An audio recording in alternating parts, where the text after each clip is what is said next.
இன்றைக்கி தோசை இட்லிக்கு தக்காளி சட்னி எப்படி செய்கிறது என்பதை பற்றி பார்க்கலாம் வாங்க.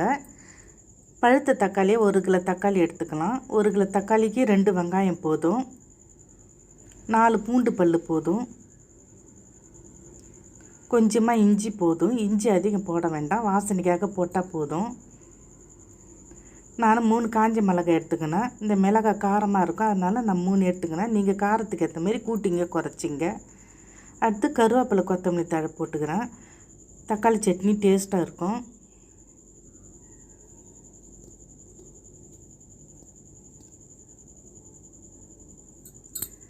தக்காளி வெங்காயத்தெல்லாம் நல்லா தண்ணியில் கழுவிட்டு கட் பண்ணி வச்சுக்கினேன். அடுத்து அடுப்பில் வானலை வச்சு எண்ணெய் காஞ்ச பிறகு நம்ம கொட்டிக்கலாம். கடுகு போட வேண்டாம்.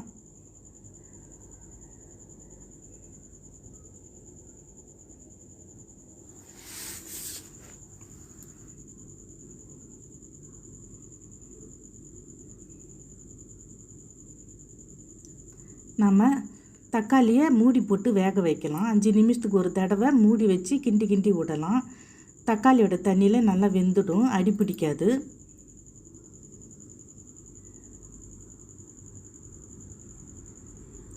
தக்காளி நல்லா வெந்துடுச்சு. நான் 1 கிலோ தக்காளி போட்டேன். எந்த அளவுக்கு சுருங்கி கொஞ்சமாக வந்துருக்கு பாருங்கள்.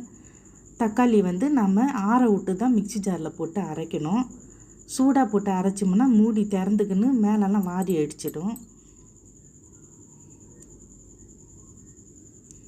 அரைச்சி நான் அந்த தக்காளி சட்னியை மறுபடியும் அதே வானலில் காய வச்சு எண்ணெய் ஊற்றி கடுகு போட்டு கருவேப்பிலை போட்டு தக்காளி சட்னி ஊற்றி நான் தாளிச்சிக்கிறேன். இந்த முறையில் செய்கிற தக்காளி சட்னி தோசை இட்லிக்கு ரொம்ப சூப்பராக இருக்கும். ஒரு முறை இந்த முறையில் செய்து பாருங்கள்.